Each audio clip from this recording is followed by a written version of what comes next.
All right, so welcome to Chevalier's Books Online. We are the oldest independent bookstore in Los Angeles, established in 1940. But tonight we are here to celebrate The Future is Yours, an exciting new tech thriller about the cost of innovation. With us today, we have Aneesh Chaganty. You might know him as the brain behind Seeds, the viral 2-minute Google Glass short film, as well as being the director of Searching, featuring John Cho, and last year's Run, starring Sarah Paulson, which became Hulu's most watched movie ever during its opening weekend. But he's also actually set to be the director of HBO Max's upcoming adaptation of this very book, The Future is Yours. His main job today is to interrogate our main star and author, Dan Frey. Dan is an author and screenwriter. His first novel, The Retreat, was published by Audible in January of last year. As a screenwriter, Dan is currently working on a series at Netflix that will premiere in 2022, as well as a feature film for Disney+, and of course, the TV adaptation of this book. So we have two very intriguing creative minds here with us tonight. I'm personally so excited. I have a feeling they're going to show us another side of storytelling that we don't often see in novels. So without further ado, I'd like to hand over the microphone, metaphorically, to Dan and Aneesh. If you two would please take it away. Okay, thank you. Thanks, Teresa. I've never hosted a discussion like this before, so this is a first for me as well. But I'm very excited. I feel like I'm going with training wheels into the world of moderating conversations like this, because I'm already fairly close to the person I'm talking to. But Dan, hello. Thanks so much for doing this, Aneesh. Yes, you're welcome. You're doing great. Thank you very much. Okay, so I love this book. I love it so much that I wanted to make the show with you, and now we are. But for those who don't know anything about this book, and before we kind of get into any of the questions about what it is and what it means, or what this stuff, whatever, like, can you take us through the story of the book, and what about the way it's written makes it special? Yeah, absolutely. And first, Teresa, thanks so much for having us on to talk about it. I'm really excited to be doing it with my favorite LA bookstore. And yeah, I'll start out by just kind of like laying out broad strokes what the book is for people who haven't read yet and are new to it. So The Future is Yours, I consider it a tech thriller. You could maybe say sci-fi, but it takes place present day in contemporary Silicon Valley. And it's about these two best friends from college named Ben and Advan. They went to Stanford together. And as the book starts, they're kind of these young hustlers working in Silicon Valley who believe that they're meant for greater things. And they sort of join forces and form a startup together, a new company dedicated to building a computer that can see 1 year into the future through kind of the magic of quantum physics and a quantum processor that they've developed. And at that point, the story really takes the form or the narrative structure of kind of a classic startup story. So it's about these two best friends getting seed investment and building a company and branding it and going out into the world, facing challenges from rivals and competitors and lawsuits. It's kind of like the Social Network narrative, but if there were this fantastic sci-fi twist where they have a technology that gives them the ability to see 1 year into the future, or at least to connect with the internet 1 year into the future. And so it's really kind of the interplay of this narrative structure that we're all familiar with, the rise and fall of a tech company, combined with this kind of trippy, mindfucky sci-fi device that is causing them to question their free will. And the future that they see ahead is getting increasingly dark, forcing them to wonder if they're actually responsible for a potential apocalypse ahead. Okay, that's a very, very well, I wish we had that when we were pitching the show. I feel like even when we were pitching the show to networks, that was probably the best summation of the whole thing. We should have just done that and cut so much time out of our 10-minute pitch. But yeah, we also made the mistake of thinking that they would have read the book before we pitched it to them, which it turns out is not the case at all. Okay, so you open page one of that book, and it's definitely the story that you said, but page one does not look like a normal page one of a book. It looks not really like a normal book. Why? What is it? What does it look like, and why did you do it this way? Yeah, so the first page is an email. The second page goes into the transcript of a congressional hearing. The book is made up of text message conversations and a dissertation and a series of slides and like a PowerPoint presentation. I call it a digital epistolary. And so really it's made up of all of these different forms of digital communication, documents, sort of all of these different found elements, so to speak, that sort of create a collage in order to tell the story. And that was important for a few different reasons. One was just, it was a lot of fun to write. For me as a writer, I was able to kind of jump between all of these different forms, mimic people's voices and text message and email, mimic the style of a legal brief, which I'd never done, mimic the style of a graduate school dissertation on quantum computing, which forced me to research and dive deep and learn a lot about that. So part of writing it that way was just the challenge. And then on the flip side, for the reader, I think that there's a lot of fun in being able to experience a book that way, where every new page that you turn, you're sort of discovering what's the new form that this takes. And then underneath all of that, as I was writing it, I really discovered, I think, an even more important reason, which is the book is written in all of these forms of technological media because our lives increasingly are mediated. It's about technology and the tech industry. And so it's commenting on the ways in which our thoughts, our behavior, our actions, our decisions are shaped by, it's like the water that we're swimming in, the forms of technological media that we use to communicate with one another. And it's not just at the level of, memes are a form of expression. I think that the types of thoughts that we're able to have and that we're able to share with each other are becoming shaped, limited, and informed even by the ways in which we're communicating. Okay, I definitely want to get back to that point because that's what I want to, like, a lot of the thematic meat of this conversation to be about. So, but before we get into the meat here, continuing to talk about the form, like when I opened up page one, I was like, oh shit, I love this. And I started skimming through the whole thing and no page was written right like a normal page. My first favorite book was a book called Trial by Journal. And it was about a stolen chimpanzee or some animal from a circus. And the whole book was written from this girl's journal entries. And I thought it was so clever. And then there was this book called Monster that was about a boy who's incarcerated for the wrong reasons. And the whole book was told through court transcripts as well. Like, did you look at how other books had done this before you? Like, what were you taking? What were you stealing from other books? And what were those books that you were looking at as like sort of inspiration?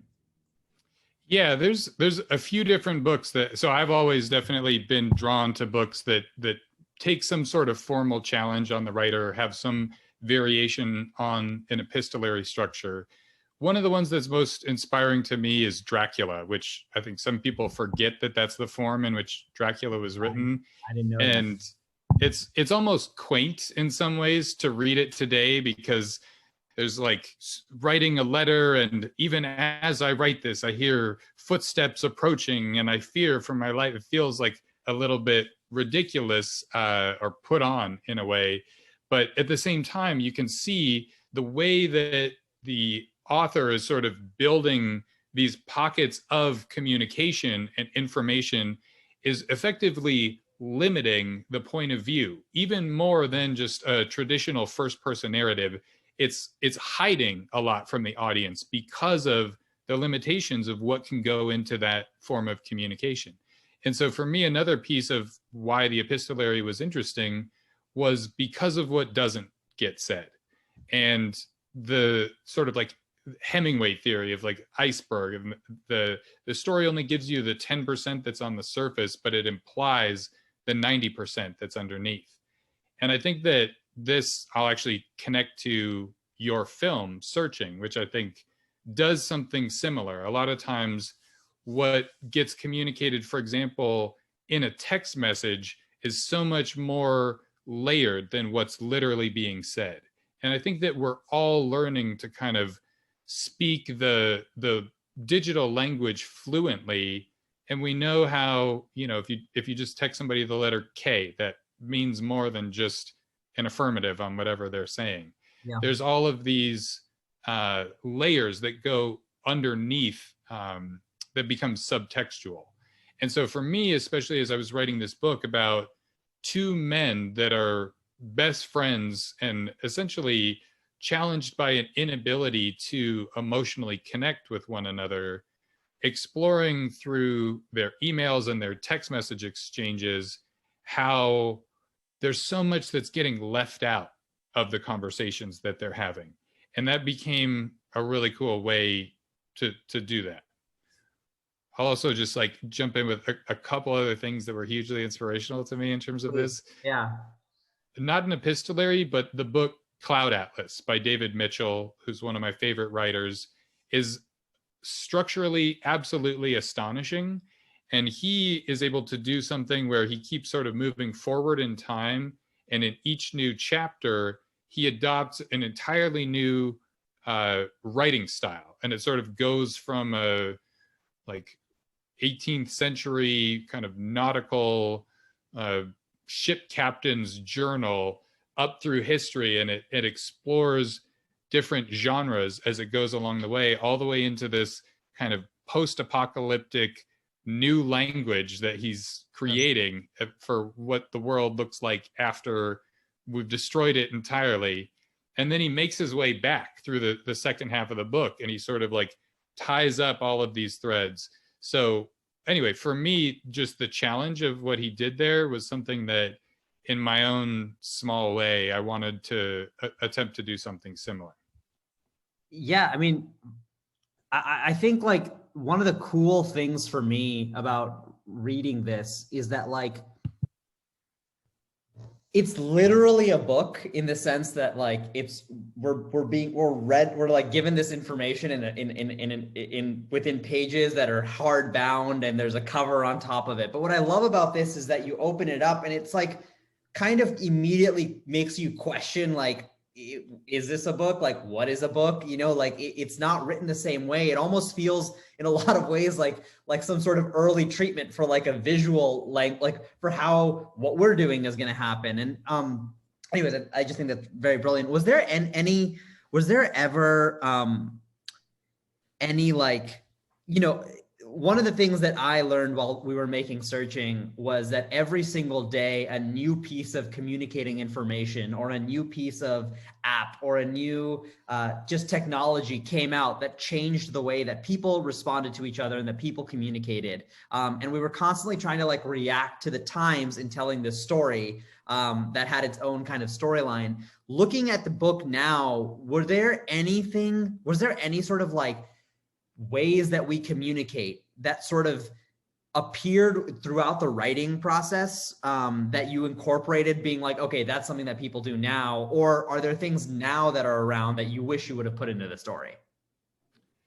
Yeah, definitely. So I think that it's been interesting trying to make the book feel as timely as possible, because inevitably just the life cycle of you write and sell a book, like it's 2 years ago that I finished the first draft of the book. And that's pretty fast by book standards, from finishing a first draft to published manuscript on the shelves.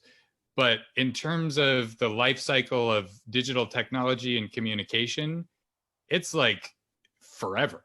And so a lot of it has been difficult, certainly, to keep up with the ways in which people, for one thing, even slang is something that feels like a word that is cool 2 years ago. I'm not cool, so I'm definitely just stealing what I see in the culture.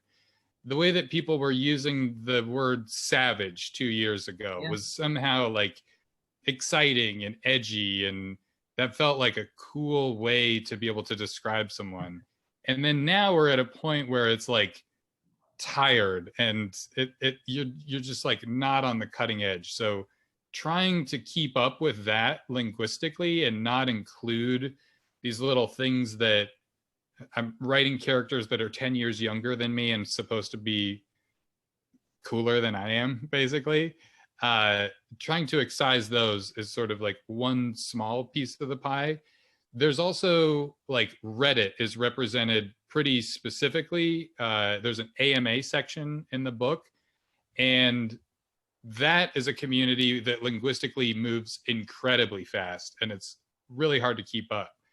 But I will say there is a reference to like the idea of prequel memes that I wrote 2 years ago that somehow magically is still a thing 2 years later. People using the Star Wars prequels as the basis for memes constantly. That said, there are some like topical or news issues that it's almost like unbelievable that they would not be mentioned in the book. The pandemic being the single biggest one. And I don't think that like anybody needs this book to talk about the pandemic, but it almost like the almost the least believable aspect of the narrative is that the pandemic lockdown effect on culture goes virtually unmentioned over the course of the story. The same can be said, honestly, for the Capitol riots and what's happened with Wall Street bets and GameStop this year, because those have become so instrumental to how we think about the consequences of technology. So I think it's interesting that the book has become sort of only more timely in a lot of ways because of how thematically relevant it is to events like those. But at the same time, it sort of reveals the impossibility of really keeping up with or chasing something that is up to the minute current. Yep. I'm also curious, like, were there specifics that you hit on in searching that had to be cut, like as you were editing or running up against? First of all, appreciate the pivot to the searching Q&A now. But I mean, just to I'll be quick about it. So the way this is a problem that I think any tech-based story, whatever medium it's being communicated through, kind of faces, is like, how do we do this? Because we are making this thing in a set period of time. By the time it comes out, everything will have changed, or a lot will have changed. And for us, the way we solved that was by very specifically setting the film Searching over a clearly defined set of 3 days. It was like May 11th, May 12th, and May 13th of 2016, I think. And we started the book, or 2017. We started the movie in 2016, and we were moving up towards this date in May that we knew that we had to capture perfectly. So on those dates in May, I just had the editors, the producers, and myself just screen capping the entire internet, every news article, every sort of like ticker on on like CNN and whatnot. And we basically made sure that the entire internet looked accurate to that day, you know, and that's sort of something that I think like you do a really good job of managing. I think you do have mentions of COVID and GameStop within like certain search bars, but you're right, they're not there. It reminds me of like, it's like the Bernie meme, you know, like last week it was, or whatever, the inauguration happened and it was so popular. And then within 36 hours, it experienced like the entire life cycle of Facebook, you know, and we were just like, okay, now my parents are aware of the Bernie meme. Now now it's popping into like weird Bollywood remixes and it's just like, it's done, you know, like it's gone. But I think you kind of manage that line pretty well. You mentioned a little bit about your characters, that the two guys that sort of navigate this world. For ease of understanding, I would describe them as a Wozniak and a Jobs, respectively. But what about them in particular, I guess, made them the right protagonist to explore this story? You know, were there ever any other characters that you were like, okay, this is our lead, and then they didn't make the cut? Yeah, I've sort of considered a few things in designing these characters. For one thing, absolutely, it is a pairing of opposites. It's an introvert and an extrovert, a Jobs and Wozniak, this sort of charismatic visionary and the coder that actually makes it all work. And that's something that sort of comes from Silicon Valley culture that I've appropriated. and think is just like a great formula or recipe for complementary best friends that also just have a ton of conflict because they see the world fundamentally differently. And then there's a couple other things that were important to kind of determining more specifically who these guys are. One was just racially, ethnically, I just didn't want to do two white guys. So one of the lead characters is Black, the other is Indian, and they're motivated even more as kind of these outsiders who haven't seen themselves kind of represented in the halls of power as much. And I'll bring up that one other sort of possibility that I had considered early on was, is it two men? Is it a man and a woman? Is it two women? And ultimately, if it was a man and a woman, I thought that there's going to be sexual tension. I wasn't sure if that was what it was really about. If it were two women, I honestly think looking back, that could have been an interesting possibility, but there's almost more of a weight of representation on those characters because of the fact that we have seen so few women at really high levels in Silicon Valley. And that's just recently starting to change. Bumble is the first Silicon Valley IPO with a female CEO. And that just happened within the last week or 2 weeks.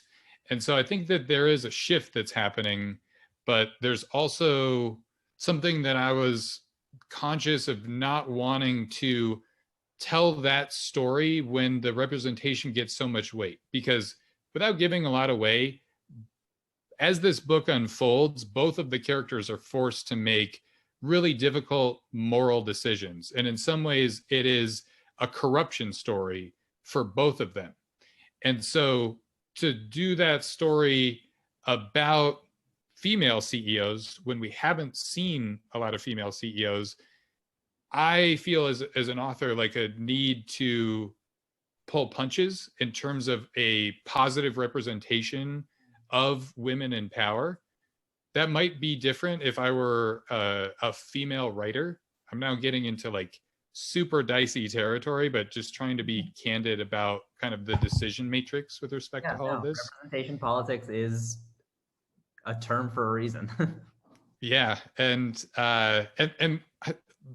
prior to very recently, I think that we've seen literally only one high-profile female CEO in Silicon Valley, and that's Elizabeth Holmes. And I think that she, in a lot of ways, ruined it for a lot of people because she was a charlatan. She was a con artist more than anything else. She was even kind of using the fact of her being a female CEO cynically in rather perverse ways. So all of which is to say, in terms of designing these characters and interested in pushing representation ahead, and at the same time being aware of sort of the ramifications for that. And this is something, you and I have even talked about in terms of one of the characters as the book was still taking shape. The one kind of last piece of it, I'll say, is just that it was important to me that they were optimists and idealists, because ultimately, in doing some research for this book and just talking to people who worked in Silicon Valley, both within these companies, doing PR for these companies, and some people that are writing about these companies, I think that I was surprised by the level of idealism, the level of almost utopianism that I discovered about how people saw their companies. And a lot of us look at the CEOs of the tech world as these almost Marvel villain-esque figures when we talk about the ramifications of the technologies. But in reality, most of them at least started as these just very bright-eyed, smart young people with an idea that they thought could change the world for the better. And I think that the negative consequences of technology that we're seeing are much more a case of unintended consequences of opening Pandora's box than cynical or purely greed-driven intentions from the get-go. So I wanted this kind of like lovable pair of guys that just felt real and human and likable from the beginning. Yeah, no, that makes sense. And you know, talking about these unintended consequences of these tech companies, you know, like the book opens up on this image that, you know, brings to mind, you know, Mark Zuckerberg testifying in front of Congress, you know, and throughout the rest, as you know, like the future, the company that these guys start, you know, as it becomes like a Google, Facebook, Apple surrogate, you know, it's quite obvious that you've got like a take on both the potential, you know, boons of technology and the cons of, you know, the monolithic powers behind them. You know, most of these companies would argue that to get to where they are today, you know, they've acted completely within legal bounds. Do you think, and we ask a very specific question, do you think it's time that we changed our definitions of monopoly or amended Section 230 of the Telecommunications Act? Like, what specifically needs to change in this incoming era of techlash? Because what you're saying, which I agree with, is that it all starts off with idealism and optimism, and then more power, and suddenly these good intentions go awry. Yeah, I mean, what needs to change is an incredibly difficult question, but I will recklessly wade into those waters nonetheless. And I'll start at going back to Theranos again, Elizabeth Holmes's company. I read the book Bad Blood, which is one of the many sort of like treatments of the history of that company. And there's a ton that is revelatory about that book. I can't recommend it highly enough for anyone interested in this stuff. And there's this moment where her technology, which is a blood testing machine that frankly just doesn't work, she's starting to push it out into the world, even though she knows that it doesn't work, and is facing regulatory issues with the FDA. And she tries at one point to go around it by just saying, we're not a medical company, we're a tech company. Why are we dealing with the FDA? Well, it's a medical device, and clearly she should be. But for me, reading this, it just illuminated, oh, like medical devices, food and drug have to go through a clear, straightforward regulatory system examining what the impact would be. And we just had zero equivalent on the side of technology. The assumption is essentially that the free market is going to steer us back into what is appropriate for all of these companies, and it's just not doing it.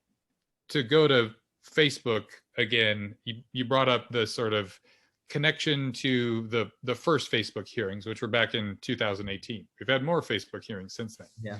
One of the things that came up in 2018 might be like a little refresher for people who don't remember exactly. Facebook started with this approach of, as they said it, move fast and break things. And move fast and break things, you know, for a company that was social media around the world, that seemed great. They were growing at this unbelievable rate, and really, what could go wrong? It's a platform for finding your old friends from high school and sharing cat videos, totally fine. Then they move into a country where they don't yet have enough moderators who speak the different dialects to be able to effectively moderate all of the content. A huge amount of hate speech gets out on the platform, and they become sort of a vehicle for enabling essentially a genocide of Muslims in this country. And that's what happens when they move so fast that they don't have regulatory infrastructure to curb the potential unintended consequences. There's nothing about the beginning of Facebook that intended that, or even would have said that that was an acceptable consequence. But because they hadn't built a system to even think about what it would mean to ensure against that, it was possible for it to happen. So at the most basic level, I think that what we need is a very high level government enabled system to do due diligence on what the potential ramifications of a new technology will be. And we're never going to be fully ahead of what they might be. But we can look at what has gone wrong before and create some broad categories for what they might be. And so I think that we need to look at what are the consequences potentially for politics, certainly, and political radicalization, for hate speech and freedom of speech in general, for the effect on the human mind. I think that in the wake of, the social dilemma, we all almost take for granted that these technologies are effectively reprogramming our brains, reshaping how we think, communicate, and see the world. It's mind-boggling to me that we have this technology that so many people would clearly concede that they're addicted to. They know that there's a problem that exists, but it's only several years into that cycle of addiction that we're starting to curb the way that some of those platforms work, and that people are starting to take action against the addictiveness. And it's a little bit too late.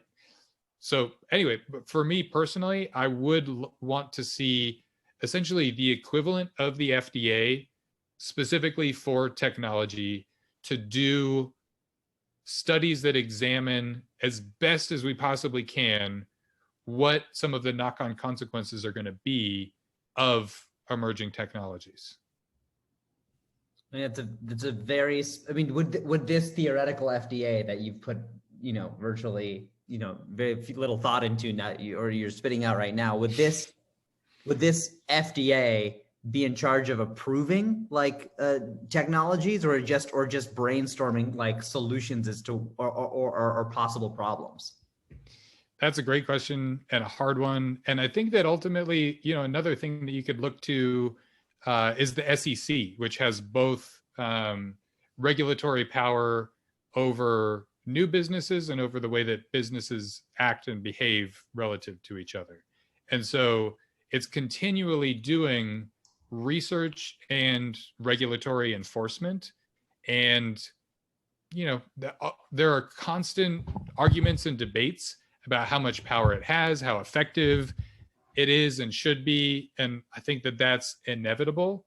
But I think that its existence in terms of sort of granting approval and some measure of enforcement, I think is going to be important in terms of how it continues to operate with respect to new companies. Because obviously, it's not simply a situation where a company springs up having invented one technology, needs one approval, and then free and clear. There are technologies that are constantly evolving, and that evolution needs to be checked by this system. I mean, I think that if you look at YouTube as an example, the way that YouTube initially worked, it didn't even have the algorithm that was responsible for so many of the problems that it led to, especially in terms of political radicalization. We get the development of that algorithm starting in around 2012, and it's a gradual system of improvement. And so I think that we need a gradual check to be able to monitor and systematically hold accountable those companies. And I would just say, we can do better than the current system, which is effectively bring the richest humans in the planet in front of Congress about once a year, once every 2 years now, and scold them, have senators scold them, kind of to try to win points with their bases, and then for the most part, let them go back into the world. The main mechanisms that we have to hold them accountable have to do with monopolies and potentially breaking up some of these huge companies. I think that so far we're not even close to any real effort to do so. But there is at least some infrastructure for doing that. To me, that's a big problem, but not even the biggest problem.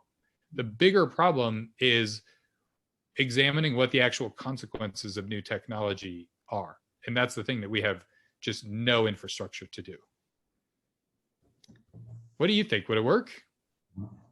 I think, to me, the experiment that I want to run is basically just charging a price for some of these social media apps, like literally monetary price. And the reason that I think that that's a worthy experiment, I don't know if that might work, but what I want to see from that is that basically, like, right now everything is free, but what we're like from a monetary standpoint, but not from a cost standpoint. Like, what we're giving obviously is data. We're giving data on what we're looking at, what we're opening, what we're listening to, what we're commenting. Everything our eyeballs are on is just information that is fed. Like, you saw a Social Dilemma, like the length of time that you spend stopping on that one photo, that one thing, or that one person, just like, okay, that's all calculated information to feed you more stuff like that to stay on the platform, and or more stuff like that that can redirect you to places where you can spend your money. And so, like, ultimately all of this data collection is how to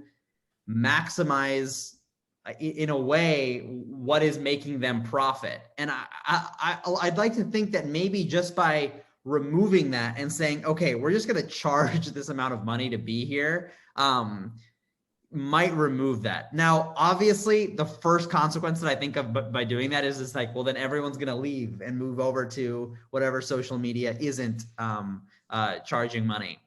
And at that point, I get stuck in my solution and I go, you're right, it's probably not a good solution. But I do think some sort of regulatory committee or board, like what you're talking about, is absolutely what we need. I think we all can feel like, I personally, like,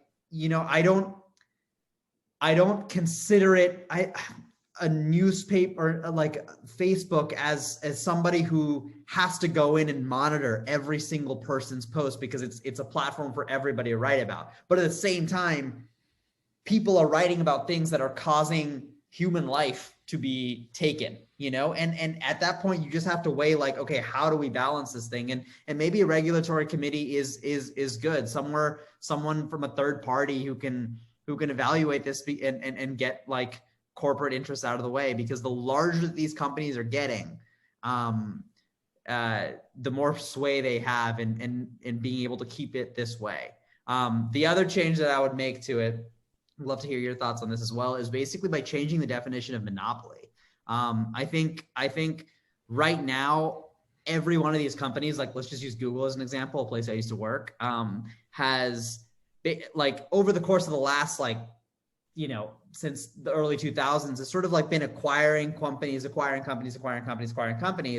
every single one of them, it's not like they're acquiring every single tire manufacturing company. They're acquiring one tire manufacturing company, and then they're doing another steel company, and then they're doing, like, a biomedical company. And eventually what you start to realize is, like, these people are building their entire supply chain, from idea, innovation, to final execution, to shipping, to product, to all the product, to the delivery lines and everything. At one point, like, it's not technically a monopoly because they don't own everything in one specific field. But if you own everything on the full end of the supply chain, like, shouldn't we be redefining some of these boundaries and what a modern monopoly is? Because when that definition was made, or when these modern definitions were made in the 50s, or when these antitrust laws were happening against, like, Rockefeller and stuff, like, they had no idea what the internet was and how big things could get. Your take, Dan? Yeah, I mean, so I agree that I think that possibility is frightening, and I think that, another aspect of what it means to have a monopoly that's frightening is just the ways in which they're increasingly taking more of our lives. I think that these platforms are all designed to get your attention, your information, capture your communication, to become like the water in which we swim, the space in which our lives are lived. And they're succeeding incredibly well at that. And so there are increasingly few of them, as some of them sort of like gobble up all of the little fish. And the thing that's almost like not getting talked about because it doesn't fit kind of our traditional market understandings of how to talk about this is simply the portion of human life collectively that is owned or at least controlled or moderated by these companies individually and specifically. I think that, you know, like I remember getting on a computer in 1990 with DOS, and it was just like amazing to get to play a game. And at that time, to imagine a person who spent, let's say, 80% of their waking time at or interacting with a computer, that person was just psychotic. And there was something pathologically wrong with them, that much of their life was mediated by a computer. Now, 80%, that's probably true of about 80% of us in terms of how much of our life we are in some ways with a phone, a tablet, or an actual computer screen. And that technology is impinging upon our lives. And this is something that I don't think that we're going to be able to regulatorily address, but I think that we need to start addressing simply by bringing more people's attention to it and encouraging people to hopefully make different decisions in terms of their relationship to the technology. But it's increasingly difficult as the technology gets better and better. Yeah, talking about making different decisions, one of the ideas that I think the Future is Yours, the book, does so well is talk about this sort of like question of free will in an era where data gathering just increases exponentially. I was watching Captain America: Winter Soldier the other day. I'm on like a Marvel Cinematic Universe marathon right now. And one of these fictional objects that they were talking about was this device or this algorithm that is collecting all this information about all the things that we do online and can correctly predict someone's actions and the type of people that they become. And like now that's sort of not even that sort of loosey fictional, like a device that can see your future, like in the book, is obviously the far end of the spectrum. But the more that we give access and the more that we want to give access to companies that collect and use our data to steer us or make us think a certain way, are we losing our free will every day a new app comes out? Yeah, I mean, in short, yes is the answer to that question. I think more important thing, so I would say also, like, I personally I have a lot of skepticism about the idea of free will as we've sort of traditionally and historically thought about it. And I think that the increasing sort of colonization by technologies of our decision-making, our communication, and our time and attention, the way that we're actually like living our lives, I think that is seeding the sort of limited space of free will that we have. There's like one distinction that I've read about between choices and behavior being kind of like things that we do automatically or purely in response to stimuli, versus the idea of choices, which are the moments that we kind of like stop and reflect and make a decision, evaluating what's in front of us, what we want to do. I think there's sort of a ivory tower philosophical debate that you can have about the issue of like, is there any free will in there at any point? And I don't know, I think in some ways that's unanswerable, but I think that we all have the experience of knowing, like, a lot of the time I make the coffee that I have every day, I take the dog out, I'm not really making a choice to do those, but I have moments in life where I stop and I choose to call somebody that I haven't really wanted to talk to in a long time. I think that the space of our actions that includes those type of choices is increasingly limited by allowing more and more of our lives to be mediated by technology, and especially to your earlier point, by technology that is not making us pay for anything, because as Jaron Lanier says in Social Dilemma, that means that you are the product. That means that it's only by changing your behavior that you're getting to use that thing for free. And so for me, every moment of my life that I cede to a social media platform, or even to some of these more innocuous uses of Google, I'm effectively stepping out of the driver's seat of that portion of my life. And it feels like deciding, but we know that we're incredibly manipulable and being manipulated during that time. And so I think that it's really important, as to tie this back to the book for a second.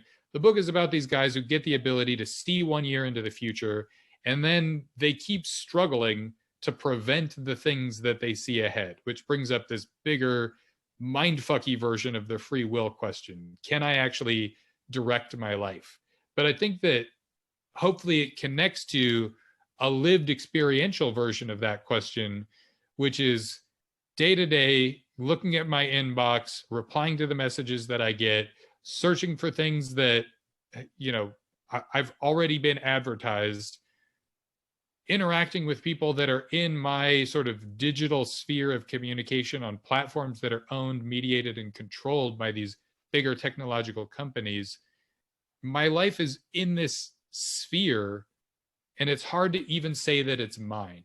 And so I hope that the book and other works like it, Social Dilemma, a lot of people are challenging these, can just create new reflection and new decisions on how we operate relative to these technological platforms. Yeah, I think that's a fair, I mean, what I think has got to be the solution is that, like, unfortunately, I think the cynical part of me is just like, we're going to get more and more addicted to our phones every day. And there's no point in trying to steer the world another way. The only thing that we can do is like figure out how do we maintain this concept of choice, even if it's an illusion. Like, how do we create that within the bounds of being on screens all the time? And I think like you're starting to see a lot more screen aware approaches from these companies. Like Apple's introduction of screen time as a concept was like they're a big kind of thing for them. It's just like, okay, step away from the phone. But like, I'm starting to think that like what might happen is just, hopefully these companies can get to a point where we've all acknowledged how much what they feed us affects our behavior. You know, who knows that friend that you called didn't come because you just scrolled past a photo of them and go, and oh, I got to go call that person, you know, like, so even that you could argue like could be on a path theoretically. So like, what if we are just giving, you know, like these companies, these platforms, when we first sign up or at any given point, what we want our lives to be? Okay, I want 20 minutes of my day. I want it to be on, you know, meditating, or I want, you know, a little bit of reminders to call people and stuff like that. And basically what we start to get fed is our ideal life, as opposed to the life that they know that we are most addicted to, is a possible solution. Your take, Dan? I mean, I think that to just get like a little socialist about it, like as long as there is a capitalist propelled tech industry that is owning and operating all of those, I think that fundamentally they're being monetized in some way, that if somebody like leaves some slack in the system, it creates like a market opportunity for somebody else to kind of step into that and sell something that is more addictive, that wants more of your attention. And so I think that that's like a great hope. And I think that it's a real possibility, because we're getting a limited number of these companies that have this reach. They frankly like have staffs and have people working there that want tech to create a better world. But fundamentally, they're operating within this market economy where your time and attention becomes the one like limiting resource that they're competing for. And so it's hard to imagine that anyone's going to yield on controlling that, basically. Yeah, that's fair. That's fair. Hi guys, I'm so sorry. I'm going to jump in here so we can pivot to the audience Q&A. I'm sure, you know, we could watch you guys rally back and forth all night, but I do want to make sure that a couple of these questions do get asked and answered. Okay, so again, anyone, if you had a question, make sure to drop it in the chat box and I'll read it out loud for you. The first one that we've got is from D. They write, I love the book and finished it in 2 sittings. As a Black man that works in tech, this book was so refreshing to read. I feel like a unicorn in the tech field, so I definitely thought the representation was spot on. My question is, with society becoming more dependent on tech, as well as tech being so data-driven and fascinating, what are your thoughts on the future of social cues and basic human interaction? Damn, it's a softball. Yeah, strong start. I think that tough question. So for one thing, yeah, thanks for reading the book, and I'm so glad to hear that it really resonated with you. For me, so I would say, like, I identify as a fairly introverted person with an aversion to parties and social gatherings, and at the same time, like, a person who needs those things immensely. And maybe this is just all of us in some ways. And so I think that I'll get to the point about social cues and stuff, but I think that the virtual space that we're living in, especially in the last year in the pandemic, is like a junk food version of social interaction and experience. And I'm massively grateful that Zoom exists so that we can do some version of this event, and so that I can see my nephew, who was recently born, in some capacity, even though he lives in another city that I couldn't safely and healthily visit. But fundamentally, I come away from Zoom feeling more drained than energized, feeling more tapped and spent than fulfilled. And I think that it creates a different rhythm to the way that we communicate. Like, that much is obvious just in terms of the pace of how that communication happens. But even more, it creates a depersonalization. And I'm talking about Zoom. I'm talking about social media communication with strangers. I'm talking about text message and email with friends, colleagues, etc. I think that fundamentally, we're reducing all of these forms of communication to an interaction with a screen. And there's a part of our logical brain that doesn't recognize the difference. And so thinks I talked to this person, but you don't necessarily feel you talked to that person. And it, I think, shows up as just like anxiety and loneliness more than anything else. Aneesh, your experience of this? I am trying to figure this out on a daily basis, which is why we're making this show, as to like how social cues. I mean, like, what the way that we're, to give a little insight into how we're making The Future Is Yours into a show, is we're using a lot of the same sort of techniques that we did on searching, except trying to sort of make it new and elevate it, for use of using some buzzwords, like into something a little fresher and stuff. And one of the Dan was talking about this earlier, is how much is unsaid when you show these snippets of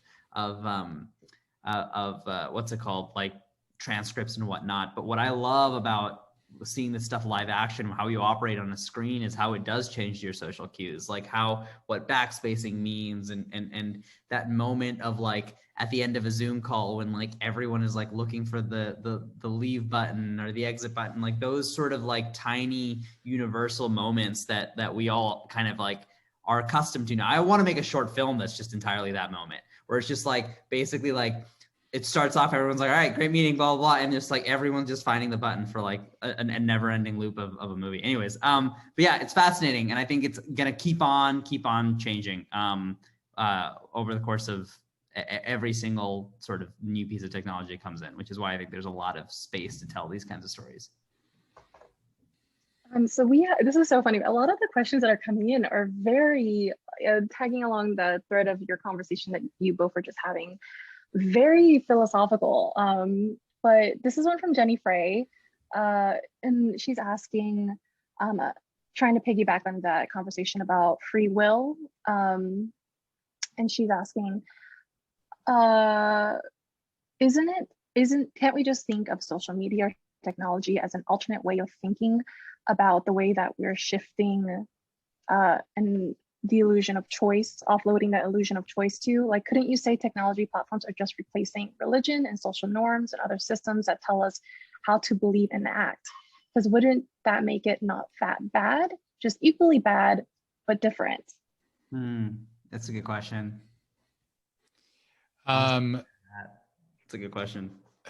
Yeah, I mean, I think that it's a really interesting point, and I think that in some ways the system of social media, and with that a lot of other technologies that work in similar ways, in my experience of it, is at least more insidious. I think that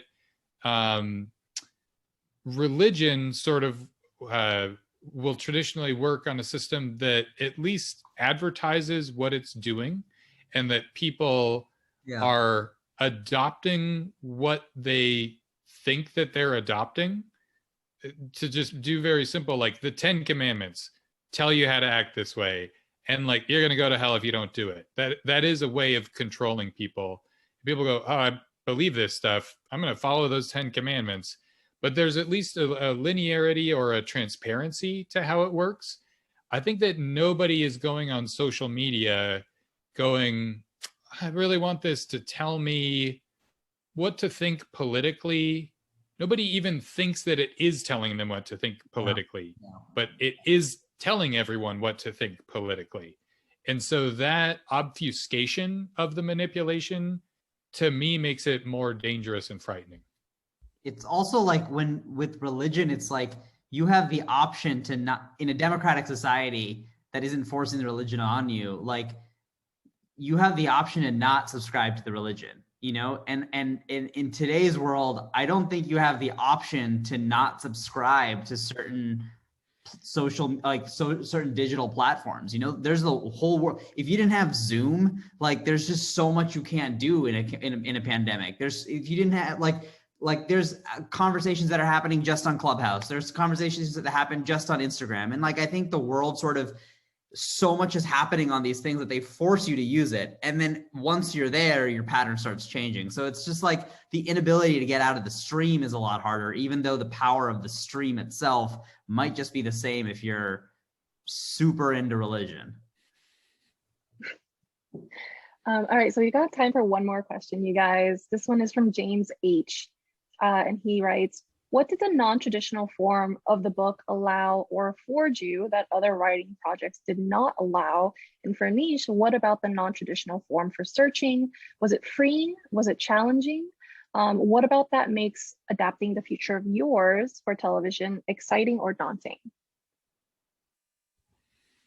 All right, I'll start. So I think that I talked a little bit about some of the reasons for wanting to do it, but I think that this speaks to, you know, what it enabled for me as an author was a creative process that was much more of felt like almost a mosaic. And so I come at this having primarily done screenwriting, which is very linear, which is very, you know, start to finish according to a certain structure.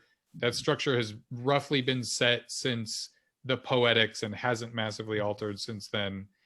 But when I first started writing this, it actually wasn't even going to be a novel. It was going to be a totally experimental, non-linear writing project that was going to happen on a fake website and on multiple social media accounts that I was going to start and operate as different characters playing out in real time. And I was very excited about this. My wife sort of brought up, like, do you know how to do all those things? And will anybody be able to find it? And no was the answer. And so I sort of like took that experiment and moved it into the form of a book, and that like gave it enough structure. And so for me, what was really freeing about it was just being able to sort of have the big picture structure of it's the rise and fall of a tech company. And then these ideas would come that's like, oh, there's a thing that happens when they want to design their logo. When does that happen? There. And it's emails and it's a branding report. And I've never seen that in a book. And that's fucking cool. And I can try to draw the logo, and I can write the tweets that people would make about it when it's first posted. And so it became this sort of like structure into which all of these different thoughts and ideas about tech and technology could sort of like find a space to be told. And so now it's really interesting and weird to be taking a thing that was built that way and trying to do it in a screenwriting cinematic form, which is with my good friend here. Yeah, I mean, I would say there's nothing freeing about this process, apart from the feeling of like you're making something that people haven't seen before. It's quite restrictive parameters. And the entire time I spent making searching, I was like, I can't wait to make a normal movie. And then I left and made like most, normal 2 characters, 1 camera kind of a thing, just to get out as just ice cold water. But, I think the experience of watching things that you or consuming or reading a story, watching a book, reading a book, watching a movie, whatever, like in a way that you haven't historically done so is a very fresh experience. Everybody loves it. I think we all appreciate creativity. And I think like for me, the funnest part about this sort of type of storytelling is that it's so new and it's proving to be such a fertile ground for these kinds of novel stories. And so when you look at The Future Is Yours, what I like about it is that I've never read a book quite like this, and I think like the show has the potential to have that same feeling where it's just like, never seen something like that before. And like, that's half of our conversations with Dan now that he's working on, the actual scripts and stuff. And we're like, the question is like, why have we never seen this before? Why could this only be on this show? And I think like whenever something gets that specific, and especially when it comes to its form, more than its content, you're playing with some territory that like an audience is going to be really, or at least I would be really into when it comes out. So that's what I find exciting about this. In short, I find Dan and Dan's book very, very exciting. Okay, so thank you, an enormous heartfelt thank you to our speakers tonight, Aneesh Chaganty and Dan Frey. Thank you for sharing your time and your conversation with us. I wish I had poured myself a glass of wine before we started. It felt like sitting at a round table with some friends after too many drinks in a good way. So before we say goodbye to everyone, I do want to mention again, if you would like a signed copy of The Future Is Yours, you can go to our website, chevaliesbooks.com, or just click the link that I've dropped in the chat box, and we will make sure that you get your copy of this book. So one more time, thank you both, Aneesh and Dan. Do either of you have any last words for our guests before we say goodbye? All you. Thank you guys so much for coming. Tell your friends about the book. And Aneesh, tremendous thanks for doing this. And anytime, Teresa, huge thanks to Chevaliers, my favorite. It's really a privilege. All right, everyone, have a great night and a good rest of your Tuesday. Bye, everyone. Thanks, Teresa. Bye.